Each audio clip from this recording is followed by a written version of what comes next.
சிவந்த சமுத்திரத்தின் வனாந்தர வழியாய் ஜனங்களை சுற்றி போக பண்ணினார். இஸ்ரவேல் புத்திரர் எகிப்து தேசத்திலிருந்து அணி அணியாய் புறப்பட்டு போனார்கள். எல்லாருக்கும் வேகமாக போகணும்னா ரொம்ப ஆசை. அதுவும் இந்த காலத்து இளைஞர்களுக்கு வாகனத்தில் வேகமாக போகிறதுனா ஆமாம் ரொம்ப ஆசையாக இருக்குது. அதுலேயும் வேகமாக போனால் பரவாயில்ல, ஒரு சத்தம் வேற கொடுத்துட்டே போகிறாங்க. அதுதான் என்னன்னு தெரில. அவங்க போகும்போதே வண்டியில் தாறுமாறாக சத்தம் கேட்குது. ஆனால் ஆண்டவர் சொல்கிறாரு, அவங்கள ஆண்டவர் வேகமாக போகும்போது அவங்க சீக்கிரத்திலேயே போய் அந்த நன்மையை பெற்றுட்டாங்கன்னா அவங்க சோர்ந்து, அங்கே பாருங்கள் அந்த வார்த்தை தெளிவாக சொல்லப்பட்டிருக்கிறது, அவர்கள் என்ன சமீபமாக இருந்தாலும் தேவன் அவர்களை பெலிஸ்தர் தேசத்தின் வழியாக நடத்துறதுக்கு காரணம், ஏற்கனவே அவங்க எகிப்தியர்களையே ஜெயிச்சு வந்தவங்கள் ஆனபடினால சுற்றி இருக்கிற எல்லா ராஜாக்களும் அவங்களுக்கு விரோதமாக எழும்பி ஒரு பெரிய யுத்தம் வந்துடும். அந்த பெலிஸ்தர் தேசத்தை தாண்டினா கானான் தேசம். 40 நாளுக்கு குறைவான பயணத்தை ஆண்டவர் அவர்களை வனாந்தரத்து பக்கமாக திருப்பி விட்டார். அப்போ இதில் ஒரு விஷயம் நீங்கள் எல்லாம் கற்றுக்கணும். உங்கள் வாழ்க்கையில் எந்த வனாந்தரமானாலும், அது சீன் வனாந்தரம், சீனாய் வனாந்தரம், காதேஸ் வனாந்தரம், எதுவானாலும் கர்த்தர் தான் உங்களை நடத்துகிறார். அல்லேலூயா. ஏன்னா நம்ம எல்லாருக்கும் சீக்கிரமாக ஆசீர்வாதம் வந்துட்டால் நல்லதுன்னு நினைப்போம்.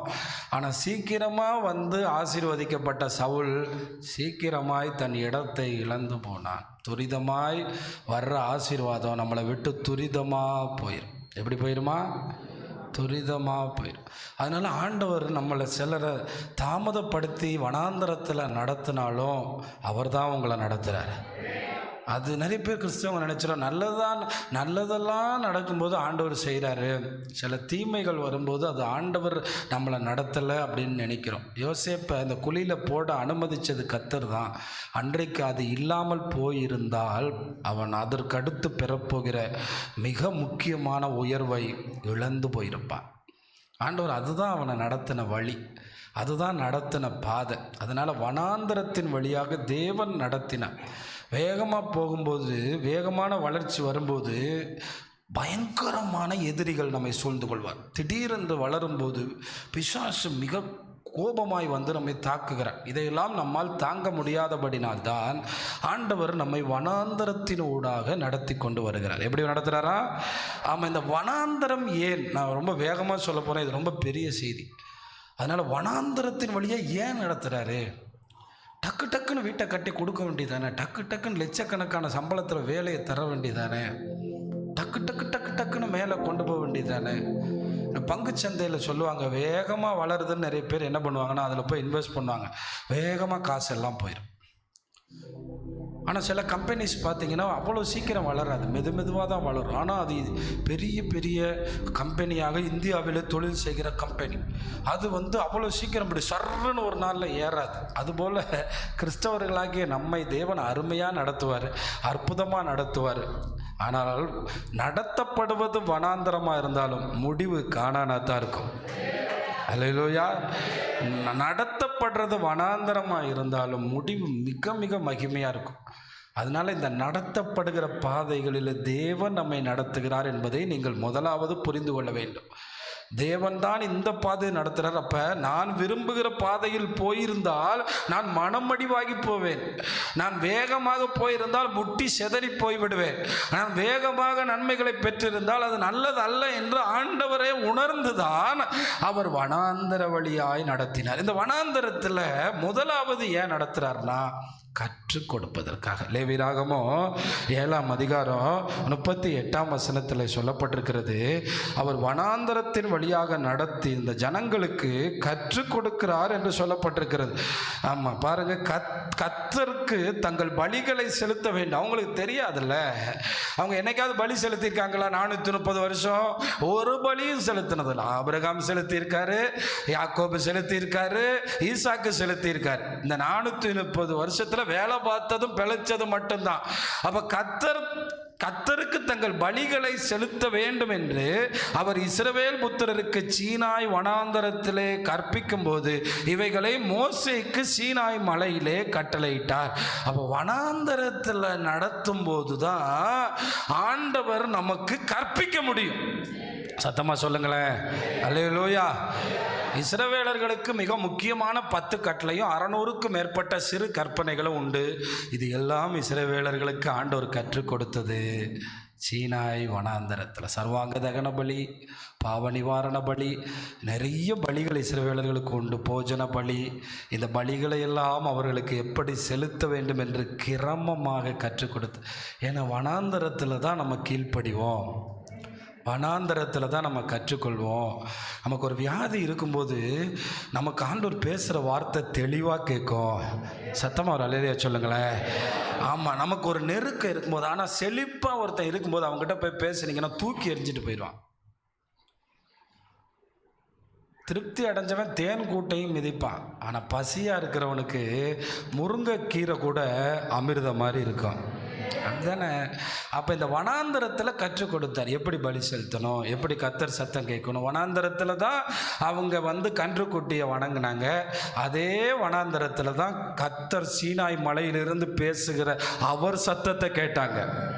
அக்கினி புகை எழும்பி கர்த்தர் அப்படியே அந்த இடத்துல அவர்களோடு பேசினதை பார்த்த ஒரே ஜாதி வனாந்தரத்தில் நடந்த ஜாதி மட்டும்தான். மோசையோட பிரசங்கம் மட்டும் இல்லை, அவங்களே சொல்கிறாங்க, வனாந்தரத்துலேருந்து ஒரு சத்தம் கேட்குது, என்னையன்றி வேறே தேவர்கள். அந்த வார்த்தையை இஸ்ரவேலர்களுக்கு கொடுத்தது யார்? கர்த்தரே பேசினார், கர்த்தரே பேசினார். அவங்களுக்கு 7 விதமான பண்டிகைகள்: பஸ்கா பண்டிகை, புளிப்பில்லா அப்ப பண்டிகை, முதற்பலன் பண்டிகை, அறுவடை பண்டிகை, எக்கால பண்டிகை, பாவ நிவிர்த்தி பண்டிகை, கூடார பண்டிகை. புதிய ஏற்பாட்டின் நிழலாக இருக்கிற பண்டிகைகளை எப்படி கொண்டாடணும், அந்த பண்டிகை எதற்காக கொண்டாடப்பட வேண்டும், இவைகளை கற்றுக் கொடுத்ததும் சீனாய் மலையில்தான். இனி சிலை வழிபாடு கூடாது என்று கண்டுக்குட்டியை அவர்கள் வணங்கி நிர்வாணமாக இருந்தபோது கற்றுக் கொடுத்தார். அப்புறம் ஓய்வு நாளை எப்படி ஆசரிக்கணுங்கிறத கற்றுக் கொடுத்தார். உங்களை இந்த வனாந்தரத்தில் இன்னைக்கு நடத்திட்டு வர்றாருன்னு கவலைப்படாதீங்க, கற்றுக் கொடுக்கிறாரு. கற்றுக்கொண்ட பின்னாடி செழிப்புல கொண்டு போவார். அல்லேலூயா.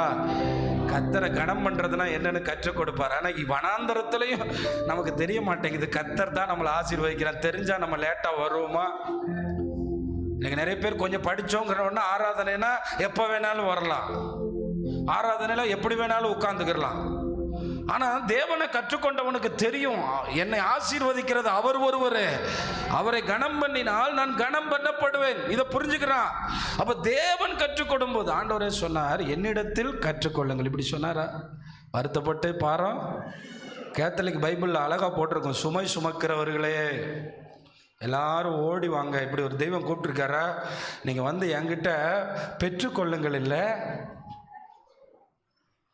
பெற்றுக்கொள்ளுங்கள் இல்லை, என்ன கொள்ளுங்கள், அப்புறம் உங்களுக்கு என்ன தருவேன்? இளைப்பாறுதல் தருவேன். இன்னைக்கு கற்றுக்கொள்ளாததுனால தான் இளைப்பாறுதல். நான் சொல்கிறேன், இந்த பிரச்சனையிலேயே நீங்கள் ஆண்டவரை கனம் பண்ண கற்றுக்கொள்ளலை, இந்த வனாந்தரத்திலே நீங்கள் ஆண்டவருடைய வழிகளை கற்றுக்கொள்ளலை, இந்த கஷ்டத்திலே நீங்கள் கற்றுக்கொள்ளலைன்னா எப்போ கற்றுக்கொள்ள போகிறீங்க? எல்லாருக்கும் ஆசை தான் வனாந்தரத்தை சீக்கிரமாக கடந்துடணும், என் வாழ்க்கையில் இருக்கிற இந்த பிரச்சனைகளை சீக்கிரமாக. உங்களை விட அவருக்கு தான் ரொம்ப ஆசை. ஆனால் இந்த வனாந்தரம் உங்களுக்கு கற்றுக் கொடுத்த பாடம் என்ன? உடைய நீதி நியாயங்களை நான் கற்றுக்கொள்ளும் போது சொல்லுங்க. அப்போ நீதி நியாயத்தை கற்றுக்கொள்ளும் போது அவன் அடுத்தவன் மேலே கசப்பு வருதா? ஆனால் அவன் வீடு கட்டிட்டான்னு பொறாமல் வருதா? அவன் வேலைக்கு போயிட்டான்னு பொறாமல் வருதா? நான் அவருடைய வசனத்தை கற்றுக்கொள்ளும் போது என் இருதயம் எப்படி மாறுது? நான் உபத்திரவப்பட்டது எனக்கு நல்லது. கற்றுக்கொண்டீங்களா? போன காய்ச்சலில் என்ன கற்றுக்கொண்டீங்க? போன 10 நாள் ஆஸ்பத்திரியில் என்ன கற்றுக்கொண்டீங்க? போன தோல்வியில் என்ன கற்றுக்கொண்டீங்க? போன வருஷம் தோல்விகளில் என்ன கற்றுக்கொண்டீங்க? நடந்து வந்த ஊழிய பாதையில் என்ன கற்றுக்கொண்டீங்க? அந்த வியாதி படுக்கையில் என்ன கற்றுக்கொண்டீங்க? அந்த வனாந்தர தனிமையில் என்ன கற்றுக்கொண்டீங்க? ஏன் ஆண்டவர் இந்த வனாந்தரத்தில் என்னை நடத்துகிறார்? சீனாய் வனாந்தரத்தில் கற்றுக் கொடுத்தது தான் இன்று வரை இஸ்ரவேலர்கள் ஃபாலோ பண்ணுறாங்க. இன்று வரை நான் ஒரு வசனத்தை வாசிக்கிறேன். இப்போ நீங்கள் கற்றுக்கொள்ளலை, உங்களுக்கு உள்ள ஆயுசு நாளில் கற்றுக்கொள்ளலைன்னா நீங்கள் எப்போ கற்றுக்கொள்கிறீங்கன்னா அது ரொம்ப கடுமையான காலம். அங்கே மட்டும் நீங்கள் போய் கற்றுக்கொள்ளக்கூடாது. ரொம்ப அற்புதமான பகுதி ஏசாயா 26. அதில் தான் சொல்லப்பட்டிருக்கு, உம்மை உறுதியாய் பற்றி கொண்ட மனதை உடையவன் உண்மையே நம்பி இருக்கிறபடியால். நம்ம சபைக்கு இந்த வசனம் ரொம்ப அத்துப்படியான வசனம். என்ன? அதே 26 ஏசாயாவில் 9ஆம் வசனத்தில், என் ஆத்துமா இரவிலே உம்மை வாஞ்சிக்கிறது. எனக்குள் இருக்கிற என் ஆவியால் அதிகாலையிலும் உம்மை தேடுகிறேன். அப்போ ஆண்டவருடைய ஆவி உள்ளே இருந்தால் எப்போ தேடுவாங்க? ஏங்க அதிகாலையில் தேடணும்? ஆண்டவர் கற்றுக் கொடுக்கிற நேரம் அதிகாலை நேரம். பல நேரம் கவனிங்க பிரியமானவர்களே, யாரையாவது பார்க்க போயிட்டு நல்லா அவங்களுக்கு நேசிக்கிறது மாதிரி போயிட்டு அவங்கள காயப்படுத்திட்டு ரிட்டர்ன் வந்துடுறோம். ஆனால் அநேகரை குணமாக்குகிற கல்விமானின் நாவு அதிகாலையில் கிடைக்கிது. கையை நல்லா தட்டுங்களேன். ஹல்லேலூயா. ஏன் தெரியுமா? அதிகாலையில் மெசேஜ் வராது, ஃபோன் வராது, இந்த பிசாசுகளுடைய கூட்டமெல்லாம் தூங்கிட்டு இருக்கும். ஆமாம், அந்த பக்கம் ஸ்பீக்கர் போட்டவன், பாட்டு போட்டவன், எல்லாம் தேவையில்லாத சத்தம். அந்த நேரம் அப்பா பாதத்தில் உட்கார்ந்து கற்றுக்கிட்டிங்கன்னா உங்கள் நாவு என்ன நாவாக மாறும்? என்ன நாவாக மாறும்? இன்னைக்கு அதனால தான் என்ன பேசணும், கேவலமானதெல்லாம் பேசுகிறோம், நம்மளை நாமே உயர்த்தி பேசுகிறோம், நம்ம பெரிய ஆளுன்னு பேசுகிறோம், நம்ம படிச்சிட்டோன்னு சொல்கிறோம், நம்மக்கிட்ட நிறைய இருக்குன்னு. ஒன்றுமே இல்லை. அப்போ வனாந்தரம் எதுக்கு? ஆண்டவர் எதுக்காக தேவ பிள்ளைகளை வனாந்தரத்தில் நடத்துகிறாருன்னா கற்றுக் கொடுக்குறது. அதிகாலையில் எழும்பி முழங்காலில் நின்று கையில் பைபிளை வச்சுட்டு சங்கீதம் வாசித்தா ஒரு நாள் நீங்களும் தாவீது போல மாறிடுவீங்க. நீங்களும் செம்மையான இருதயத்தில் துதிக்க ஆரம்பிச்சிருவீங்க. நீங்களும் யோபு மாதிரி சொல்லுவீங்க. யோபுக்கு சாப்பாடு வருதோ இல்லையோ, ஆமாம், படுத்திருக்கும் போது வார்த்தை வரும், வார்த்தையை பிடிச்சிக்கிடுவார். அதனால தான் அவரால் மறுதளிக்காமல் வாழ முடிஞ்சிச்சு. அந்த சோதனையில் அவர் ஜெயிக்க முடிஞ்சிச்சு. சும்மா ஜோம் பண்ணிக்கிட்டே இருந்தால் நம்ம நினச்சிக்கிட்டே இருப்போம் எல்லாம் சரியாக தான் நடக்கணும். வார்த்தை வந்தால் தான் இந்த உபத்திரவம் எதுக்கு, இந்த உபத்திரவத்தினுடைய முடிவு என்ன, இந்த உபத்திரவம் என்னை எப்படி கொண்டு போகும், இது என்னை எப்படி நடத்தும், அதை கற்றுக்கொள்ள முடியும். எத்தனை பேர் காலையில் இன்னைக்கு கற்றுக்கிட்டு வந்தீங்க? நிறைய பேர் ஓடி ஓடி வந்ததை பார்த்தேன். 8:20, 8:30, 8:40. எத்தனை பேர் தினந்தோறும் காலையில் ஆண்டவர்கிட்ட கற்றுக்குறீங்க? கையில் ஒரு பேப்பர் வச்சுக்கிறங்க, ஒரு பேனா வச்சுக்க, நோட்டு வச்சுக்கிறங்க, எழுதிக்கிட்டே இருங்க. நிறைய எழுதி தான் ஒரு பிரசங்கத்தை உங்களுக்கு கொண்டு வர்றோம். சும்மாலாம் வராது. என்ன உட்காந்து. ஆனால் உங்களுக்கு சொல்கிறதுக்கு முன்னாடி நாங்கள் கற்றுக்கொள்கிறோம். என் வாழ்க்கையில் நடந்து வந்த அனுபவங்கள் தான் நம்மளை இந்த இடத்துல நிப்பாட்டியிருக்கு. நம்ம செஞ்ச பாவமும் தப்பும் தான் நம்மளை நல்லவனாக மாற்றிருக்கு. ஏன்னா அந்த தோல்வியும் பாவமும் நமக்கு இப்போ நம்ம அது கடந்து வரும்போது இப்படிலாம் வாழ்ந்துட்டோமே, இனி சரியாக வாழணுங்கிற உணர்வை நமக்கு கொடுக்குது. இதனால் நம்ம வாழ்க்கையை இழந்துட்டோமே. என் வாழ்க்கையில் 30 வருஷத்துக்கு ஃபைலே கிடையாது. என் வாழ்க்கையில் 30 வயசு வரைக்கும் நான் என்ன செஞ்சேனே இல்லை, ஹிஸ்ட்ரியே இல்லை, வேஸ்ட்டு. ஆனால் நமக்கு ஆண்டவரோடு நெருங்க கற்றுக் கொடுக்கும்போது நம்ம பிரயோஜனம் உள்ளவர்களாக மாற்றுறாரு. அதனால தான் சொல்கிறேன், உங்கள் வாழ்க்கையில் நான் எடுத்த ஒரு தீர்மானம், ஊழியத்துக்கு வர்றதுக்கு முன்னாடி அதிகாலை ஜெபந்தான். அதிகாலையில் ஜெபத்தை விட நம்ம அவர்கிட்ட பேசுகிறத விட அவர் நம்ம கூட பேசுவார். அப்படி ஒரு சங்கீதம் வாசிக்கும் போது ஒரு வசனம் உங்களோட ஹைலைட் ஆகும். இந்த வசனம் அந்த நாளுக்கான போஜனமாக இருக்கும். அவர் உங்களோடு பேசி உங்களை சரிப்படுத்தி, உங்களை ஸ்திரப்படுத்தி, உங்களை சரியாக நடத்துவார். அதனால தான் சொல்கிறார், எனக்குள் இருக்கிற என் ஆவியினால் அதிகாலையில் உம்மை தேடுகிறேன். உம்முடைய நியாய தீர்ப்புகள் பூமியில் நடக்கும்போது பூச்சக்கரத்து கொடிகள் நீதியை கற்றுக்கொள்வாங்க. பக்கத்தில் காலை பார்த்து அவ்வளோ லேட்டாவா கற்றுக்கிற போகிறீங்க? இப்போ நியாய தீர்ப்பில் போய் நின்றுட்டு கரெக்டாக தான் நியாயம் தீர்க்கிறாரு. நம்ம ஞாயிற்றுக்கிழமை வந்தாலும் அந்தரங்க பாவத்தோடு தான் இருந்தோம். நம்ம இயேசுவை மறுதளித்து தான் வாழ்ந்தோம். நம்மளை நாம ஏமாற்றிக்கிட்டு தான் இருந்தோம். அன்னைக்கு போய் நின்றுட்டு ஆண்டவர் ரைட்டாக தான் மார்க் போடுறார். அந்த ஒருத்தன் சர்ச்சில் வெள்ளையும் சொல்லையுமா நல்லா இருந்தான், அவன் நல்லவன்னு நம்பிட்டு இருந்தான், அந்த போட்டு தூக்கி அடிச்சிட்டார். இப்போ கற்றுக்கிறங்க, இந்த உபத்திரவத்தில் கற்றுக்கிறங்க, இந்த தோல்வியில் கற்றுக்கிறங்க, இந்த நேரத்தில் கற்றுக்கிறங்க, இந்த கண்ணீரில் கற்றுக்கிறங்க. இந்த வனாந்தரம் உங்களை கானானில் கொண்டு போய் சேர்க்கட்டும். சத்தமாக ஒரு அல்லேலூயா சொல்லுங்களேன். அதனால தான் வியாதி நேரத்தில் தான் காது நல்லா ஷார்ப்பாக இருக்கணும், இதயம் நல்லா ஷார்ப்பாக இருக்கணும். வார்த்தை கிடைச்சிருச்சுன்னா அற்புதம் கிடைச்சிரும். அல்லேலூயா.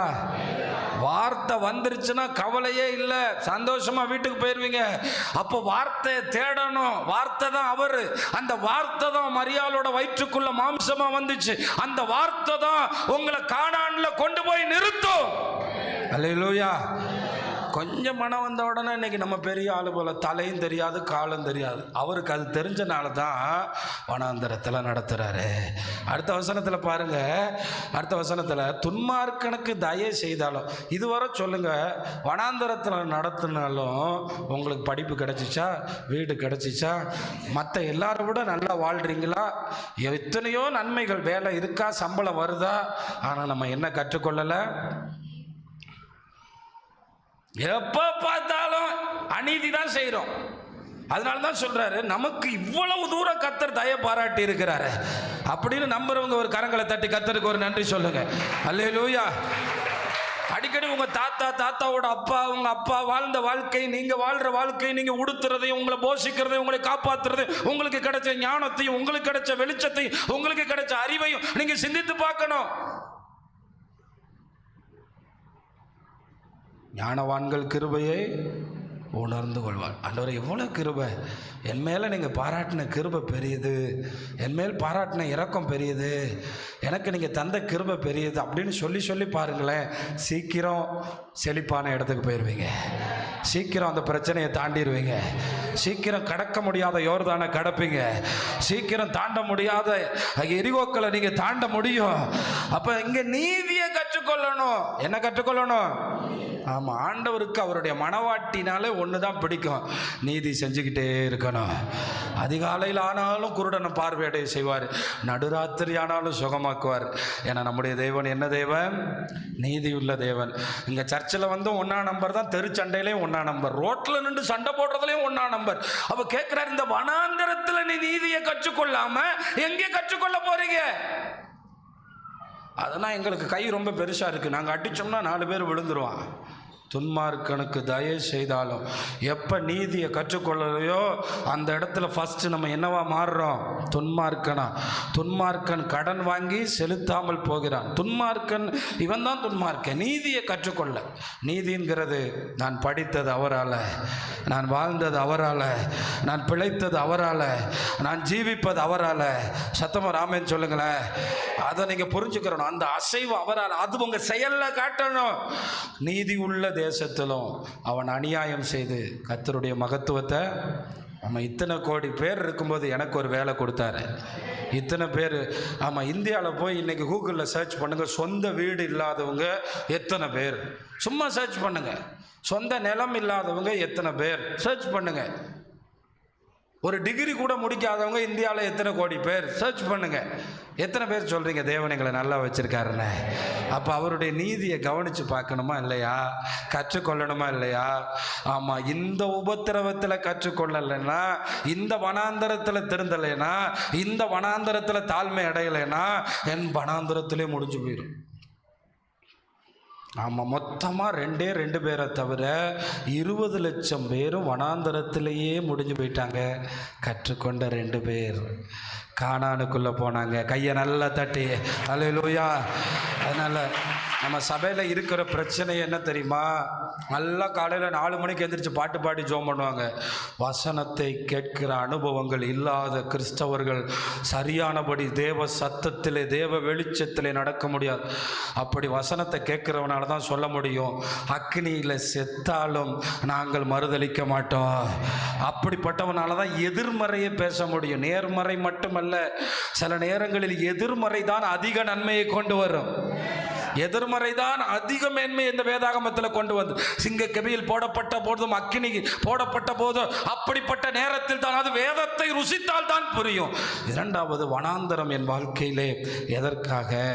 தேவனை தவிர வேற யாரும் எனக்கு துணையாக இருந்தது இல்லைன்னு புரிஞ்சுக்கிற வரைக்கும் அவர் தான் என்னை காப்பாற்றினார். எவர்? அவர் தான் எனக்கு உதவி செஞ்சார். அந்த எவர் யார்? அவங்க தான் எனக்கு கொடுத்தாங்க. அது வர நடு வனாந்தரத்தில் கொண்டு போய் நிறுத்துவார். எப்படியா? உபாகமம் 32ஆம் அதிகாரம் 10, 11, 12 வசனங்களிலே அங்கே கர்த்தருடைய வார்த்தை, கழுகு தன் கூட்டை கலைத்து தன் குஞ்சுகளின் மேல் அசைவாடி, கழுகு என்னத்தை கலைக்குமா? ஆமாம், திரும்பி அந்த கூட்டில் வந்து உட்கார்ந்துட முடியாது, அந்த அளவுக்கு கொடுமையான காரியம் நடக்கும். அங்கே தன் செட்டைகளை விரித்து அவைகளை எடுத்து அவைகளை அவைகளை தன் செட்டைகளின் மேல் சுமந்து கொண்டு போவது போல கர்த்தர் ஒருவரே அவனை வழிநடத்தினார், அந்நிய தேவன் அவனோடு இருந்தது இல்லை. ஆமா, பல நேரம் இந்த பிரச்சனையில் இந்த காரியத்தில் எனக்கு உயர்வு வந்துடும். அந்த மனுஷன் சொல்லியிருக்கார், கண்டிப்பா உயர்வு வந்துடும். அவர் வேலை வாங்கி தர்றேன்னு சொல்லியிருக்கார், கண்டிப்பா வந்துடும். அவர் 10 லட்ச ரூபாய் தர்றேன்னு சொல்லியிருக்கார், கண்டிப்பா வந்துடும். எல்லாத்தையும் கர்த்தர் நம்மளை விட்டு பிரிச்சுக்கிட்டே வருவார். ஏன்னா நம்ம விளங்கிக்கிறனோ, டாக்டர்கள் நடத்தல, மருந்து நடத்தல, உலகம் நடத்தல, எனக்கு அந்த மருத்துவம் உதவி செய்யல, எனக்கு யாரும் உதவி செய்யல, கர்த்தரே என்னை நடத்தினார். அல்லேலூயா. அப்ப அந்த நடு வனாந்தரத்துல கொண்டு போய் விட்டாதான், அம்மா அப்பா ஏசப்பா ஏசப்பா ஏசப்பா, ஓஹோ, அப்பதான் புரியும். மாமா நடத்தல, மச்சான் நடத்தல, அப்பா நடத்தல, அம்மா நடத்தல, கர்த்தர் ஒருவரே. ஆமா, எல்லாரும் சொல்லுங்க, கர்த்தர் ஒருவரே என்னை நடத்தினார், அந்நிய தேவன் எங்களோடு இருந்ததில்லை. யார் நடத்தினாவா? இதை நம்ம புரிஞ்சுக்கிறணும். இந்த பாதையில கர்த்தர் தான் நடத்துறாரு, வேற யாரும் நடத்தல. இந்த சூழ்நிலை எங்க அம்மா நடத்துவாங்க. நான் சொல்றேன், இந்த மாதிரி ஆட்கள் மேல ரொம்ப வேர் போட்டீங்கன்னா பாவம், அவங்க உசுருக்கு கேரண்டி இல்லை. எப்போ ஆண்டவரை விட ஒரு ஆள் மேலே வேர் போடுறாங்களோ அவங்க மாட்டிக்கிடுவாங்க. அதனால தான் சொல்கிறேன், சபையை ஒரு நாளும் பாஸ்டர் மேலே வேர் போட்டுறாது. அதனால தான் நான் யாருக்கும் பெருசாக உதவி செய்கிறதில்லை. ஏன்னா இவன் நம்மளை பிடிச்சிருவான். உங்களை கர்த்தர் ஒருவரே நடத்துவார், உங்களை கர்த்தர் ஒருவரே சுமப்பார், உங்களை கர்த்தர் ஒருவரே செட்டைகளின் மேல் வைத்து பராமரிப்பார், உங்க வியாதியில கர்த்தர் ஒருவரே நடத்துவார், உங்க வனாந்தரத்தில் கர்த்தர் ஒருவரே நடத்துறாரு, வேற யாரும் உங்களை நடத்துறது இல்லை. சத்தமா ராமேன் சொல்லுங்க. பூமியில் உள்ள உயர்ந்த ஸ்தானங்களில் அதை நான் பேசலை, இந்த ஒரு பகுதியை மட்டும் தான் நான் பேசுகிறேன். அதனால என்ன சொல்றாரு, கர்த்தரை தவிர உங்களை யாரும் நடத்தலை. 10வது வசனத்தில் பாருங்க, பாழான நிலத்தில். எங்கே நடத்தினாராம்? பாழான நிலத்தில். என்னது? ஊளையிடுதல் உள்ள வெறுமையான அவாந்தர வெளி. ஒன்று நரி மட்டும்தான் வாழும். என்ன மட்டும்தான் வாழும்? ஆமாம், அங்கே தான் அவனை கண்டுபிடிச்சார், அவனை நடத்தினார், அவனை உயர்த்தினார், கண்மணி போல பாதுகாத்தார். அல்லேலூயா. ஆமாம், நிறைய நேரத்தில் அந்த ஆஸ்பத்திரி இந்த ஆஸ்பத்திரி. நான் அதனால தான் சொல்கிறேன், கர்த்தர் ஒருத்தர் நடத்தினாருங்கிறவன் ஆஸ்பத்திரிக்கு போகிறதுக்கு முன்னே கர்த்தர்கிட்ட கேட்டுருவான். அப்போ அவன் பணத்துக்கு கேரண்டி. ஒரு அலையிலே சொல்லுங்களேன். ஆனால் இங்கே நிறைய பேர் போய் எல்லாம் சுற்றி பார்த்துட்டு கர்த்தர் நடத்துகிறாருன்னு தெரியல. இன்னைக்கு உலகம் சின்ன பிரச்சனையை பெரிய பிரச்சனையாக்கும், கர்த்தர் பெரிய பிரச்சனையை இல்லாமல் ஆக்கிடுவார். கையை நல்லா தட்டி கர்த்தரை மகிமைப்படுத்துவீங்களா? அல்லேலூயா, அல்லேலூயா. அதை முதல்ல நீங்கள் புரிஞ்சுக்கிறணும். ஆமாம், அதை முதல்ல நீங்கள் புரிஞ்சுக்கிறணும். கர்த்தர் ஒருவரே நம்மை நடத்தினார். இந்த வாசிங்க சிஸ்டர் கொஞ்ச நாளைக்கு முன்னாடி முடியாமல் இருந்தாங்களே, அப்போ அந்த கவர்மெண்ட் ஆஸ்பத்திரியில் இருந்த எல்லாரும் அவங்களுக்கு வந்த வழியில் கேன்சர் தான் சந்தேகப்பட்டாங்க. எல்லாருமே மொத்தம் இப்படி ஒரு வலி, ஒரு ஆளுக்கு 24 மணி நேரமும் வலிக்குது, லேபர் பெயின் மாதிரி வலிக்குது, வலி கதறி எடுக்கிறாங்க. ஆனால் கர்த்தர் ஒருவரே நடத்தினார், கர்த்தர் ஒருவரே சுகமாக்கினார், கர்த்தர் ஒருவரே விடுவித்தார். ஆனால் ரிப்போர்ட் வரும்போது ஒன்றும் இல்லை, அப்படி ஒரு வியாதியே இல்லாமல் கர்த்தர் மாற்றினார். அந்த ஆண்டவருக்கு ஒரு கைதட்டி கர்த்தரை மகிமைப்படுத்துவோமா? ஏன்னா உங்களுக்கு புரியணும்யா, அந்த ஊளையிடுகிற அந்த வெறுமையான அவாந்தர வெளியில் அவர் அவனை கண்டுபிடிச்சார், அவர் நடத்தினார். அதனால் எவ்வளோ பணம் இருந்தாலும் முடியாதுயா, வனாந்தரத்தில் போகும்போது அவர் ஒருவரே நடத்துவார். காலடி தெரியாமல் போனாலோ கர்த்தர் என் பக்கம் உண்டு, காலடி தெரியாமல் போனாலோ கர்த்தர் என் முன்னே உண்டு. சமுத்திரம் ஒதுக்கி வழிகாட்டுவார், நம்பி நான் முன் செல்லுவேன். சமுத்திரம் ஒதுக்கி வழிகாட்டுவார், நம்பி நான் முன் செல்லுவேன். இயேசுவை நம்புவேன், நாளெல்லாம் நான் பின்பற்றுவேன். என்னை அவரிடம் ஒப்படைத்தேன்,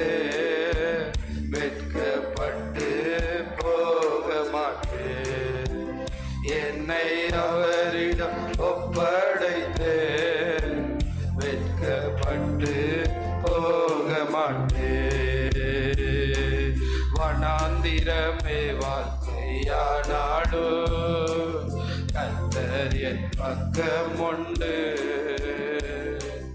வனாந்திரமே வாழ்க்கையானாலும் கர்த்தர் என் பக்கமுண்டு. வேண்டியதை அவர் பார்த்து கொள்வார். நம்பி கையை நல்ல மேல உயர்த்தி சொல்லுங்க. வேண்டியதை அவர் பார்த்து கொள்வார். பின்னாடி நம்பி நான் முன் செல்லுவேன். இயேசுவை நம்புவேன், நாளெல்லாம் நான் பின்பற்றுவேன்.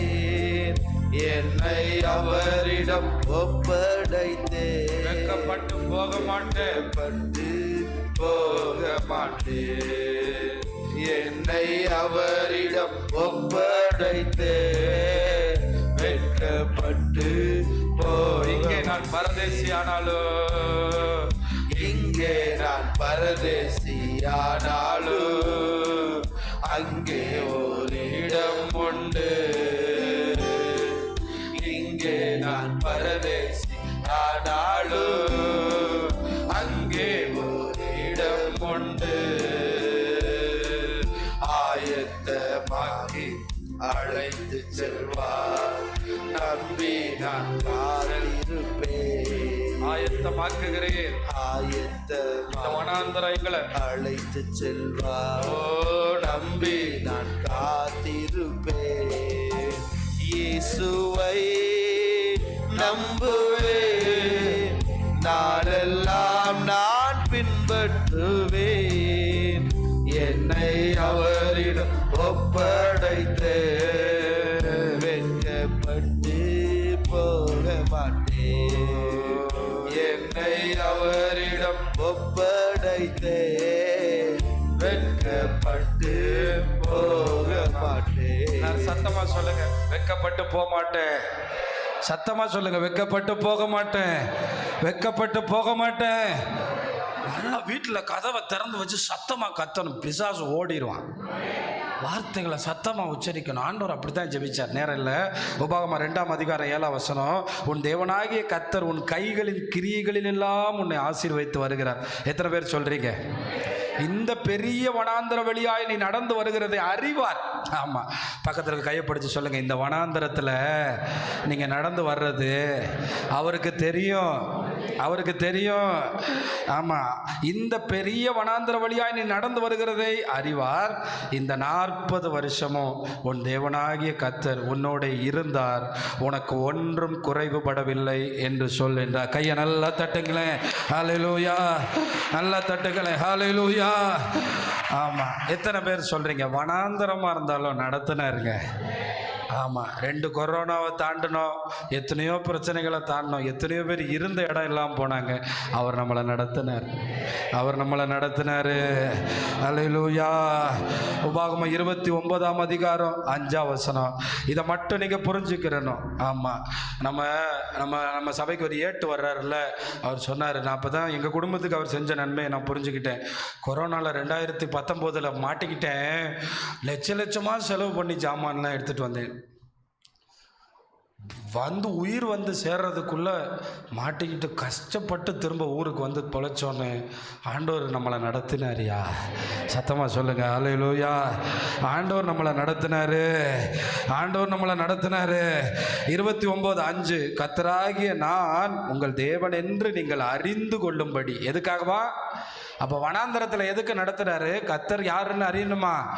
அவர் தான் தேவன், அவர் தான் நடத்துறார், அவர் தான் சாப்பாடு போடுறார், அவர் தான் தொழில் ஆசீர்வதிக்கிறார், அவர் தான் எல்லாம் செய்கிறாருங்கிறத அறிந்து. நான் 40 வருஷம் உன்னை வனாந்தரத்திலே நடத்தினேன். 40 வருஷம் யார் நடத்தினா? ஆமாம், அப்போ இப்போயாவது புரிஞ்சுக்கிறனோ இந்த வனாந்தரத்தில். நான் என்ன சொல்கிறேன்னா, எங்கள் அப்பா அம்மா ரொம்ப கஷ்டப்பட்டு எங்களை வளர்த்தாங்க. சாப்பாட்டுக்கு வழி இல்லாத கஷ்டங்கள் உண்டு, வீடு கட்டின கடன் உண்டு. ஆனால் நாங்கள் ஆண்டவர் நடத்தினார்னு புரிஞ்சுக்கிட்டதையும் எங்கள் தலைமுறை புரிஞ்சுக்கிட்டதுக்கும் வித்தியாசம், ரொம்ப வித்தியாசம். எங்கள் தலைமுறைகளுக்கு எல்லாம் கிடைச்சிருக்கு. கார் இருக்குது, வீடு இருக்குது, ஏசி இருக்குது, வசதி இருக்குது, நன்மை இருக்குது. ஆனால் அவங்களுக்கு கர்த்தர் தான் நடத்துகிறாருன்னு புரிய வைக்கிறார். அவங்களுக்கு புரியணும் இல்லையா? அதுக்காக எதில் நடத்துவார்? ஆமாம், அவங்க மேலே இருந்த வஸ்திரம் பழசாகவும் இல்லை, அவங்க காலில் இருந்த பாதரட்சை பழசா போகவும் இல்லை. அல்லேலூயா. அதனால் இந்த நேரத்தில் வனாந்தரத்தில் நான் இருக்கேன்னு நினைக்கிறீங்களா? கர்த்தர் நடத்துவார். இந்த வனாந்தரத்தையும் கர்த்தர் நடத்தி கொண்டு போவார். நீங்கள் மட்டும் புரிஞ்சுக்கிறணும், யாராவது நடத்துவார்னு மனசில் வச்சுருந்தீங்கன்னா தூக்கி போட்டுருங்க. யாராவது காப்பாற்றுவார்னு நினச்சிருந்தீங்கன்னா தூக்கி போட்டுருங்க. அவர் ஒருவரே சுமப்பார். தகப்பன் சுமப்பது போல சுமப்பார். அவர் ஒருவரே நடத்துவார். மூணாவது வனாந்தரம் எதுக்குன்னா, அவர் சித்தம் செய்ய. உங்களுக்கு எல்லாருக்கும் தெரியும், மோசேயை போய் 40 வயசில் ஊழியத்துக்கு வந்து இந்த ஜனத்தை விடுதலையாக்குன்னு சொன்னால், கையில் இருக்க துப்பாக்கி எடுத்துகிட்டு வந்து சடன்னு சுட்டு AK-47 சுட்டு எல்லாரையும் காப்பாற்றி, எகிப்தியரை சுட்டுட்டேன் காப்பாற்றிட்டேன்னு சொல்லுவான். பார்வோன் ஒரு துப்பாக்கி எடுத்து மோசையை சுட்டு முடிச்சிடுவான் ஃபைல. ஆனால் 40 வருஷம் 41வது வயதிலிருந்து 80வது வயது வரை வனாந்தரத்தில் நடத்தின போது கையில் இருந்த அதே கோலோடு வந்து பார்வோனே கர்த்தர் இவன் தான் இவனுக்குள்ளே இருக்கிறார்னு பார்க்குற அளவுக்கு கர்த்தர் அவனை நடத்தினார். அல்லேலூயா, அல்லேலூயா. நம்மெல்லாம் தேவ சித்தத்துக்கு ஒப்பு கொடுக்க மாட்டோம். ஆனால் சீனாய் வனாந்தரத்தில் 80 வயசான போதே 40 வருஷம் மெய்ப்பன் ஒத்துக்கிற மாட்டேங்கிறான். ஆனால் ஆண்டவர் சொன்னார், நீ பார்வோன் அரண்மனையில் இருந்தவனா வேணாம், இந்த கையில் இருக்க கோலோட வா, இதை கொண்டு ஜனத்தை நடத்த போகிறேன். இந்த கோல் நீ 40 வருஷமாக சுமந்துக்கிட்டு இருக்க பார்த்தியா, இந்த கோலை கொண்டு செங்கடல் பிளக்கும். நீ பார்த்துட்டு இருக்க, இந்த கோலை கொண்டு மண்ணா வரும், இந்த கோலை கொண்டு காரியங்களை செய்ய போகிறேன். நீ வனாந்தரத்தில் தேவ சத்தம் அவனை தேடி வருகிறது, நீ வா என்று கர்த்தர் கூப்பிட்டார். பல நேரங்களில் சொகுசாக வாழும்போது தேவ சத்தமும் தேவ சித்தமும் புரியாது. ஆனால் வனாந்தரத்தில் கேட்கும், நீ எனக்கானவன், நீ எனக்கானவன், உன்னை கொண்டு பெரிய திட்டம் வச்சுருக்கேன், உன்னை பயன்படுத்த போகிறேன், உன்னை அதிகமாக நான் பயன்படுத்த விரும்புகிறேன், உன்னை நான் ஆசீர்வதிக்க விரும்புகிறேன். வனாந்தரத்தையே பார்க்காம கழுத்தில் மாலை விழுந்த சவுல் 40 வருஷத்தில் சுவடு இல்லாமல் அழிக்கப்பட்டான்.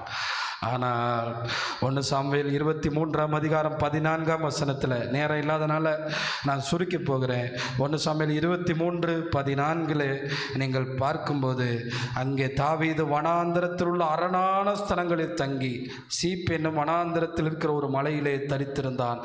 சவுல் அனுதினமும் அவனை தேடியும் தேவன் அவனை ஒப்புக் கொடுக்கவில்லை. ஏனென்றால் அந்த வனாந்தரத்தில் இருக்கிற உங்களை குறித்து ஒரு சித்தம் உண்டு. கையை நல்லா தட்டி கர்த்தரை மகிமைப்படுத்துங்கள். அல்லேலூயா. யாரெல்லாம் இந்த நேரத்தில் வனாந்தரத்தில் போய் கொண்டிருக்கிறீர்களோ, அவர் சித்தத்தின்படி உங்களை நிறுத்த போகிறார், உங்களை உயர்த்த போகிறார், உங்களை ஆசீர்வதிக்க போகிறார், உங்களை மேன்மைப்படுத்துவார். ஆனால் இப்போ என்ன கேட்கணும்? உங்கள் சித்தம் என்ன ஆண்டவரே? மோசே முதல்ல விட்டு கொடுக்க மாட்டேன்னு சொல்லிட்டார். நான் வர முடியாது. ஆனால் ஆண்டவர் வனாந்தரத்தில் இருக்கிறவங்க கிட்ட, ஆண்டவரே தன்னை தாழ்த்துற, வாப்பா நான் பேச முடியாது, நீ வாப்பா நான் பார்த்துக்கிறேன், என்னால் முடியாது. உங்களுக்கு புரியுதா? நம்முடைய ஆண்டவரை போல அருமையான தேவன் இல்லை. அல்லேலூயா. வனாந்தரத்தில் கற்றுக் கொடுத்தார். வனாந்தரத்தில் அவர் மட்டும் தான் நடத்துகிறார். என் வாழ்க்கையில் நிறைய அவர் தான் நடத்துகிறார். நான் புரிஞ்சுக்கிட்டனால தான். யாராவது வந்து உங்களுக்கு ₹1 கோடி ஆஃபரிங் கொடுக்குறேன்னு சொன்னாலும் நான் கண்டுக்கிற மாட்டேன். தேவன் நமக்கு தரணும்னா எவனும் அடைக்க முடியாது. தேவன் நடத்துகிற பாதையை கண்டு மட்டும் பிடிச்சிட்டோம், பணத்தை பற்றி பிரச்சனையே இல்லை, அவர் நடத்துவார். ஒரு ஆமென் சொல்லுங்களேன். ஆனால் தேவன் நடத்தாத பாதையில் போனோம்னா எத்தனை பேங்க் கடன் கொடுத்தாலும் நம்ம தப்ப முடியாது. அது மட்டும் புரிஞ்சுக்கோங்க. தேவன் நம்மளை வனாந்தரத்தில் நீரூற்றுகளை உண்டாக்குற ஒரு தேவனை ஆராதிக்கிறோம். அல்லேலூயா. வனாந்தரத்தில் தண்ணீர் வருங்க நமக்காக. பேரிச்சை தோட்டங்கள் நமக்காக உண்டுங்க, நீரூற்றுக்கள் உண்டுங்க. கர்த்தர் நம்மை நடத்த முடியும். அந்த தேவனை தான் நீங்களும் நானும் ஆராதிக்கிறோம். அதனால தேவ சித்தம். இந்த 2 பெரிய ஜாம்பவான்கள் வேதாகமத்தில் வந்தார்களே, வனாந்தரத்தில் இருந்து வந்தார்கள். ஒன்று மோசே, இன்னொன்று தாவீது. இவர்கள் 2 பேரும் வனாந்தரத்தில் இருந்து தான் வந்து ஒரு பெரிய ஆசீர்வதிக்கப்பட்டவங்கள.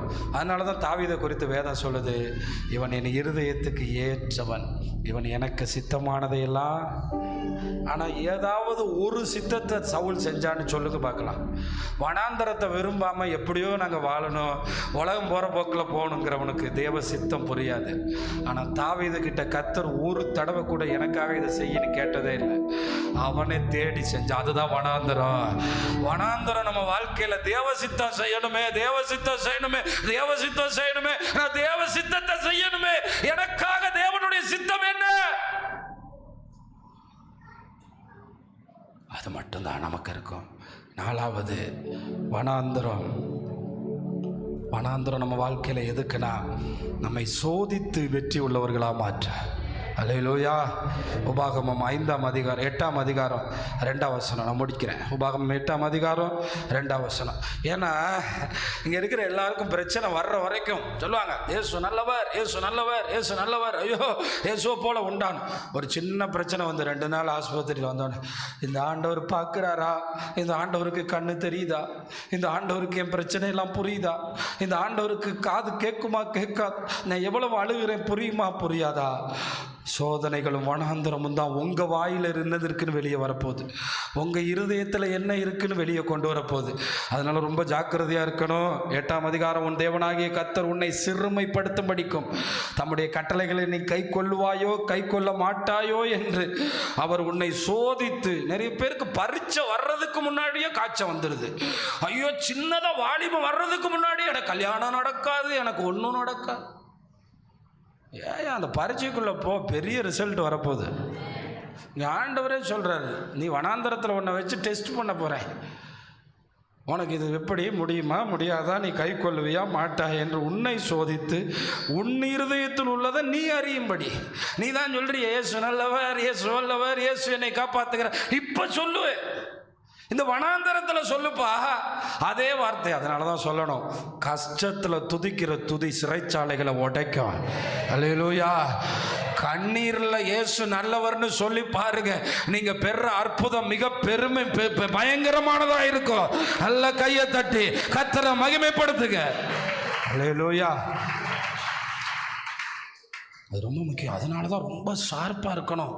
பிரச்சனையும் வியாதிகளும் வரும்போது ஆண்டவர் என்னை பார்த்துட்ருக்காரு. சோதனையை சகிக்கிற மனுஷன் பாக்கியவன், அவன் உத்தமன் என்று விளங்கின பின்பு தமிழ் அன்பு கூறுகிறவர்களுக்கு வாக்குத்தத்தம் பண்ணின ஜீவ கிரீடத்தை அவன் தலையில் வச்சு பார்க்க போகிறார். என்ன கிரீடம்?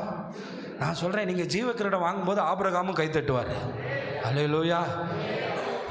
எப்படி இருக்கும்? ஓஹோ, சோதனையை சகித்து வந்தார்கள், வனாந்தரத்தை சகித்தார்கள், கண்ணீரை சகித்தார்கள், லாசரு போல் அவமானத்தை சகித்தார்கள். அந்த அழகாய் நிற்கும் பாடல் யார் எவர்கள் பாட்டை நீங்கள் முழுசாக பாடும்போதே பரலோகம் போயிடலாமான்னு தெரியும். தனிமையில், வறுமையில், கண்ணீரில், வேதனையில், உபத்திரவத்தில், வனாந்தரத்தில் அவர் என்னை சோதித்து பார்த்தாலும் பொன்னா விளங்குவேன். என் இருதயத்தில் உள்ளதை நான் அறியும்படிக்கு 40 வருஷம் அளவும் வனாந்தரத்தில் உன்னை நடத்தி வந்த தேவனை. ஆமாம், அப்படியே போயிட்டாங்க. கொஞ்சம் பேர் திட்டுறாங்க, எங்களுக்கு அங்கே சோறு இல்லையா, டெய்லி கழுவி கழுவி நாங்கள் சாப்பிட்டோமே, கறி கறியாக திண்டோமே. அவன் நல்லா திண்ட கறி, உன்னை போட்டு அடித்தாங்கன்னு தான் நாங்கள் படித்தோம், ஆள் ஓட்டினாங்கன்னு தான் படித்தோம், அடிச்சு முதுகெல்லாம் பிளந்தாங்கன்னு தான் நாங்கள் படித்தோம்.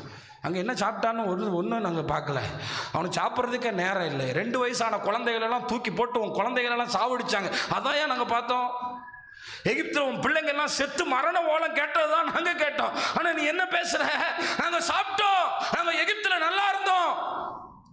அதான் சொல்கிறாரு, சில வனாந்தரம் தான் நம்ம யாருன்னு நமக்கே காட்டும், நம்ம யாருன்னு நமக்கே காட்டும். அடுத்த வாரம் பேசுகிறேன், என்ன வனாந்தரத்தில் செய்யக்கூடாது அப்பாடா அப்படிங்கிறீங்க. ஏன்னா எனக்கு ஆராதனை 3 மணி நேரம் நடத்தினா ரொம்ப நல்லா இருக்குன்னு தோணுது. ஆனால் நீங்கள் உட்காந்துருக்கிறத பார்த்தா இப்பட முடியடா அப்படிங்கிற மாதிரி இருக்கு. ஏன்னா 8ஆம் அதிகாரம் 15-16 பாருங்கள். 15-16 முடிக்கிறேன். உன்னுடைய பின் நாட்களில் உனக்கு நன்மை செய்யும் பொருட்டு உன்னை சிறுமைப்படுத்தி. எதுக்கு சிறுமைப்படுத்தினாரா சொல்லுங்க? இளம் வயதில் மட்டும் ஒருத்தன், ஆமாம், அப்பா யார், அம்மா யார், ஆண்டவர் யார், பாஸ்டர் யார், சபை எது, வார்த்தை எதுன்னு கண்டுபிடிச்சிட்டான். அவன் வளர்ச்சியை எவருமே தடுக்க முடியாதுயா. கையை நல்லா தட்டி ஹல்லேலூயா. அப்புறம் போயிட்டு 50 வயசுல அங்க குத்தும் போது இயேசு அன்னைக்கே சொன்னாரு, நான் கேட்டிருக்கேன். வாப்பா, நீ உன்னை சோதித்து கொள்ளிவாய் சர்ப்பங்களும் தேள்களும் தண்ணீர் இல்லாத வறட்சி உள்ள பயங்கரமான பெரிய வனாந்தர வழியாய், பயங்கரமான வனாந்தரம். உன்னை அழைத்து வந்தவரும், உனக்காக பாறையான கண்மலையிலிருந்து தண்ணீரை புறப்பட பண்ணினவரும், உன்னை பிதாக்கள் அறியாத மன்னாவினால் வனாந்தரத்தில் உன்னை போஷித்தவருமான உன் தேவனாகிய கர்த்தரை நீ மறவாமலும். அப்போ முதல்ல பாருங்களேன், உன் பின்வரும் நாட்களில் உனக்கு நன்மை செய்யும் பொருட்டு தான் நம்மளை சிறுமைப்படுத்தி நம்மளை சோதிக்கிறாரு. அதனால தான் சொல்லணும், நான் என் வாழ்க்கையில் கற்றுக்கிட்டது, நம்முடைய ஒவ்வொரு வார்த்தையும் கர்த்தருக்கு தெரியும். அது பாத்ரூமில் இருந்து பேசினாலும், அது படுக்கை அறையிலிருந்து பேசினாலும், அது வீட்டிலிருந்து பேசினாலும், அது எங்கேருந்து பேசினாலும். அதனால் மனப்பூர்வமாக என் வாழ்வில் எந்த வனாந்தரமானாலும் அவர் என்னை சோதித்து பார்க்கட்டும். நிறைய பேர் நினைக்கிறாங்க ஊழியத்தில் வந்துட்டா எல்லாம் செழிப்பாக இருக்குன்னு. உங்களை மாதிரி 1ஆம் தேதி சம்பளம் எங்களுக்கு வராது, ஆனால் எங்கள் தேவை லட்சக்கணக்கில் இருக்கும். ஆனால் ஒன்று சொல்லுவேன், அவர் எப்பொழுதும் நல்லவராகவே இருக்கிறார், அவர் நம்மை நடத்துவார். நான் உண்மையிலே சொல்கிறேன், பல நேரங்களில் மனசளவில் ஆண்டவருக்காகத்தானே வேலை செய்கிறோம், ஏன் இந்த காசெல்லாம் ஆண்டவர் தரமாட்டேங்கிறாருன்னு நான் ஊழியத்துக்கு வந்த புதுசில் நினச்சிருக்கேன். ஆனால் இப்போ தெரியும், 12 மணிக்கு தேவைன்னா 11:59க்கு தானே அனுப்புகிறாரு. அது வரை டெஸ்ட் பண்ணுறாரு. 11:59.59 வரை டெஸ்ட் பண்ணுறாரு. நம்ம அப்போ வனாந்தரத்தில் நம்மளை நடத்தி நம்மளை மகிமையாக கொண்டு போய் சேர்ப்பார். அதனால் என்ன கேட்குற தேவனுடைய பிள்ளைகளை, வனாந்தரத்தில் கற்றுக் கொடுக்கிறவரும், வனாந்தரத்தில் நடத்துகிறவரும், வனாந்தரத்தில் தேவ சித்தம் செய்ய வைக்கிறவரும், வனாந்தரத்தில் நம்மளை சோதித்து பார்க்கிறவருமான தேவன். ஆனால் ஒன்று மட்டும் சொல்கிறேன், 20 லட்சம் பேர் அழிஞ்சு போன வனாந்தரத்தில் 2 பேர் மட்டும் அழிஞ்சு போகலை. காரணம் என்ன தெரியுமா? 42வது வருஷம் முடிவில் மோசே அனுப்பும்போது 12 பேரை அனுப்புனார். காதேஸ் பர்னேயான்கிற இடம் பார்த்தீங்கன்னா, இந்த பார்டரில் இருந்து போனால் காதேஸ் பர்னேயா ஃபஸ்ட்டு வரும், அந்த பார்டரில் இருந்து போனால் காதேஸ் பர்னேயா லாஸ்ட்டில் வரும். ஆனால் இப்போ இந்த பார்டர்லேருந்து போக முடியாமல் ஆயிடுச்சு. இவங்க எல்லாம் ஆண்டவருக்கு விரோதமாக பேச ஆரம்பிச்சிட்டாங்க. ஆனால் தன்னுடைய 40வது வயதில் போய் அந்த இடத்த பார்த்துட்டு வந்தான். அவன் பார்த்துட்டு வரும்போது கூட இருந்த 10 பேரும் உடனே செத்து போனாங்க. அவன் பார்த்துட்டு வந்துட்டு 40 வருஷமாக எல்லாரும் செத்து போனாங்க. ஆனால் 80 வருஷமாக கேரட்டு சாப்பிடவும் இல்லை, கண்ணாடி போடவும் இல்லை, கண்ணு மங்கவும் இல்லை, பலன் குறையவும் இல்லை. கர்த்தர் அவனுக்கு குறித்த திட்டத்தை அவன் நிறைவேற்றுவதற்கு அவன் ஒன்று தான் செஞ்சான். வனாந்தரத்திலும் உத்தமமாய் நடந்தான், வனாந்தரத்திலும் உத்தமத்தை காத்து கொண்டான். அவன் ஒன்று மட்டும் சொன்னான், கர்த்தர் என் மேல் பிரியமாய் இருந்தால் இதையெல்லாம் நான் ஜெயிப்பேன், இதையெல்லாம் நான் பெறுவேன், கர்த்தர் எனக்கு அனுகூலம் பண்ணுவார் என்று சொன்னார்.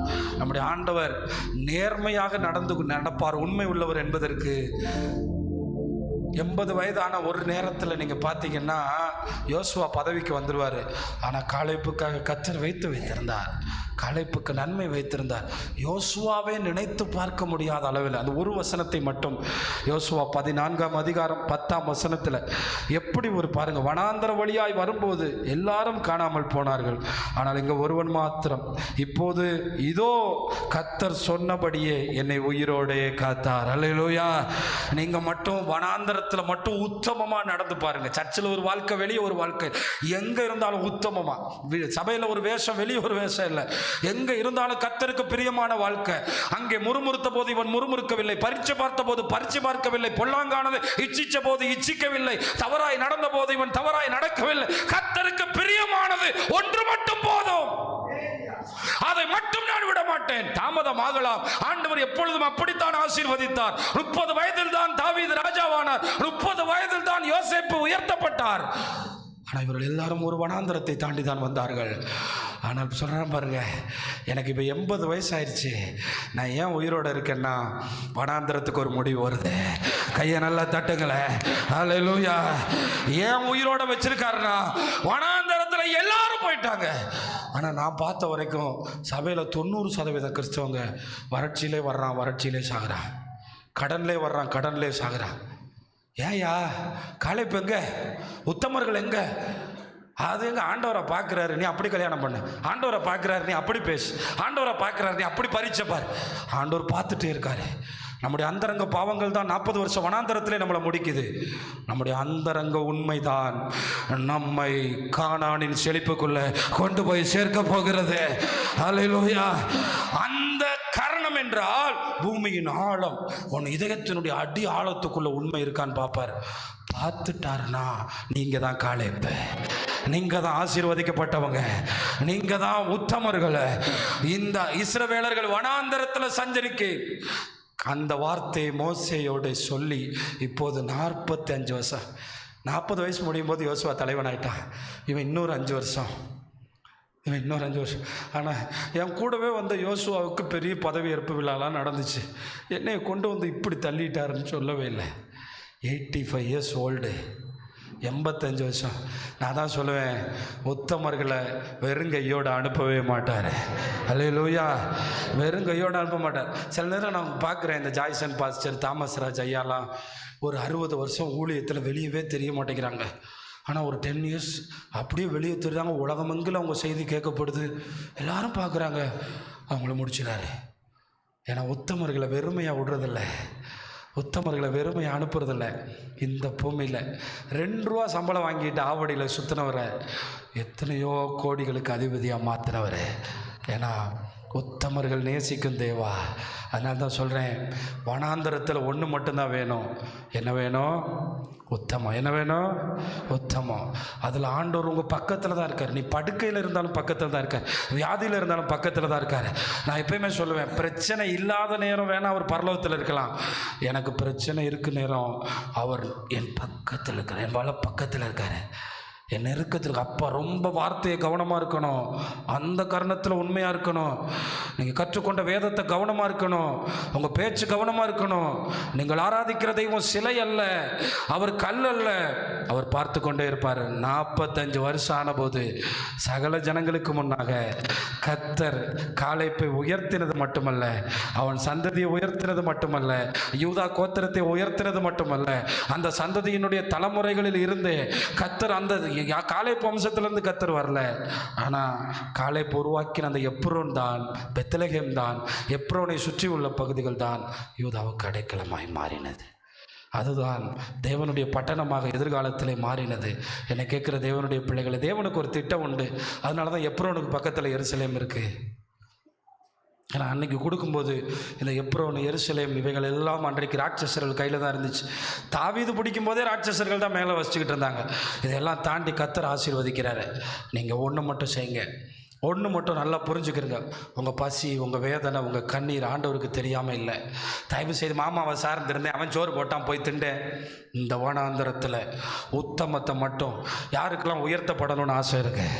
நம்ம என்கிட்ட கேட்டால் நிறைய பாஸ்டர்கள் என்கிட்ட சொல்கிறாங்க, வந்துட்டாங்க செஞ்சு வைங்க. நான் ஒன்று மட்டும் சொல்கிறேன், நான் தேவனுடைய உயர்வை விரும்புகிறவன், தேவனுடைய ஆசீர்வாதத்தை விரும்புகிறவன், தேவனுக்காய் வாழ விரும்புகிறவன். முடியாதியா? செய்ய முடியாது, என்ன ஆனாலும் முடியாது. நாம் உத்தமமாக இருப்போம், நாம் உத்தமமாய் வாழ்வோம், தேவனுக்கு பயந்து வாழ்வோம். 45 வயது வருடமான போது, வயது அல்ல, இந்த சம்பவம் நடக்கும்போது எத்தனை வயசு? 85 வயசு. கண்ணு மங்கலை, கால் பெலன் குறையலை, எதுவுமே செய்யலை. யோசுவா கூட சொல்கிறார், அந்த கீழ் பகுதியில் உட்காந்துட்டு நீங்கள் அந்த இடத்த வாங்கிக்கிறங்க. மேலே ராட்சசர்கள் இருந்து பெரிய பெரிய கல்லுகளை எறிவார்கள். ஆமாம், யுத்தம் கொடூரமாக இருக்கும், எதை பற்றியும் பயம் இல்லை. எவ்வளோ பெரிய யுத்தமானாலும் உத்தமர்களுக்கு கர்த்தர் துணையாக இருக்கிறாரு. எல்லாரும் எழுப்பி நிற்கலாமா? ஆண்டவரே, அவர் துணையாக இருந்தால் நமக்கு எல்லாம் நடக்கும். எல்லாரும் கைகளை உயர்த்தி